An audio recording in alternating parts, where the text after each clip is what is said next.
ಬಸವಣ್ಣನವರು ಕೇವಲ ಅವರ ಭಾವಚಿತ್ರಕ್ಕೆ ಪೂಜೆ ಮಾಡುವುದರಿಂದ ನಾವು ಅರ್ಥಪೂರ್ಣವಾದ ಜಯಂತಿನ ಆಚರಿಸಿದಂತಾಗಂಗಿಲ್ಲ. ಬದಲಾಗಿ ಅವರ ತತ್ವಗಳನ್ನು ನಮ್ಮ ಜೀವನದಲ್ಲಿ ಅಳವಡಿಸ್ಕೊಳ್ಬೇಕು. ಅವ್ರು ಏನು ಹೇಳ್ಕೊಟ್ಟು ಹೋಗ್ಯಾರ ವಚನಗಳ ಮೂಲಕ ಅದನ್ನು ನಾವು ಜೀವನದಲ್ಲಿ ಅಳವಡಿಸ್ಕೊಂಡು ನಮ್ಮ ಜೀವನವನ್ನು ರೂಪಿಸ್ಕೊಳ್ಬೇಕು ಅಂತಕ್ಕಂಥ ಮಾತನ್ನು ವಿಸ್ತಾರವಾಗಿ ಹೇಳಿಬಿಟ್ರು. ಸೊ ನಿಜವಾಗಿ ಹೇಳ್ಬೇಕಂದ್ರೆ ಅವರೇ ನಮ್ಮ ಮಾರ್ಗದರ್ಶಕರು, ನಾವಲ್ಲ. ಸೊ ಪ್ರತಿಯೊಂದು ನಮ್ಮದು ಕಾರ್ಯಕ್ರಮ ಆಗಲಿ ಏನೇ ಆಗಲಿ ನಮ್ಗೆ ಯಾವಾಗಲೂ ಜೊತೆಯಾಗಿರ್ತಾರೆ.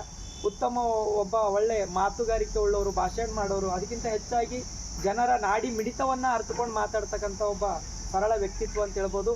ಸೊ ಈ ಒಂದು ಕಾರ್ಯಕ್ರಮ ಇವತ್ತು ವಿಭೂತಿ ಆಗಲಿ, ರುದ್ರಾಕ್ಷಿ ಆಗಲಿ ಮತ್ತು ಪುಸ್ತಕವನ್ನು ವಿತರಣೆ ಮಾಡುವ ಮೂಲಕ ಏನು ಜಯಂತಿಯನ್ನು ಆಚರಣೆ ಮಾಡ್ತಾ ಇದ್ದಾರಲ್ಲ ಕೇದಾರನಾಥ್ ಕುಲಕರ್ಣಿ ಅಣ್ಣನವರು, ಒಂದು ಅರ್ಥಪೂರ್ಣವಾದ ಮತ್ತು ವಿಶಿಷ್ಟವಾದ ಒಂದು ಜಯಂತ್ಯೋತ್ಸವ ಅಂತ ಹೇಳ್ಬೋದು. ಇದೇ ರೀತಿ ಅವರ ಕಾರ್ಯಕ್ರಮಗಳು ಇದೇ ರೀತಿ ಮುಂದುವರಿಲಿ. ಇದೇ ರೀತಿ ವೃದ್ಧಾಶ್ರಮದಲ್ಲಿ ಇರ್ತಕ್ಕಂಥ ನನ್ನ ತಾಯಂದಿರಿಗೂ ಮತ್ತು ನನ್ನ ತಂದೆಯವರು ಏನು ಹೇಳಕ್ಕೆ ಇಷ್ಟಪಡ್ತೀನಪ್ಪ ಅಂತಂದರೆ, ನಿಮ್ಮ ಜೊತೆ ಯಾರೂ ಇಲ್ಲ ಅಂತ ನೀವು ಅನ್ಕೋಬೇಡ್ರಿ. ಇಲ್ಲಿ ಮೇಡಮ್ ಅವ್ರು ಅದಾರ, ಸರ್ ಅದಾರ, ನಾವಿದ್ದು ಯಾವತ್ತೂ ನಿಮ್ಮ ಜೊತೆಗೆ ಇರ್ತೀವಿ. ನಾವು ದಿನದ 24 ಗಂಟೆಗೂ ನಿಮ್ಮ ಜೊತೆಯಾಗಿರ್ತೀವಿ. ಹಾಗಾಗಿ ಎಲ್ಲವೂ ಕೂಡ ಬಸವಣ್ಣನವರ ಆಶೀರ್ವಾದ ನಿಮ್ಮ ಮೇಲೆ ಎಲ್ಲರ ಮೇಲೆ ಕೂಡ ಇರಲಿ. ಅಣ್ಣ ಬಸವಣ್ಣನವರು ಕೊಟ್ಟಿರ್ತಕ್ಕಂಥ ಇದೊಂದು ಭಿಕ್ಷೆ ಅಂತ ಹೇಳ್ತೀವಿ. ಸೊ ಹಾಗಾಗಿ ಎಲ್ಲರೂ ಕೂಡ ಅವರ ಹಾಕಿಕೊಟ್ಟಿರ್ತಕ್ಕಂಥ ಮಾರ್ಗದರ್ಶನದಲ್ಲಿ ನಡೆಯೋಣ ಅಂತ ಹೇಳ್ತಾ ನನ್ನ 2 ಮಾತುಗಳನ್ನು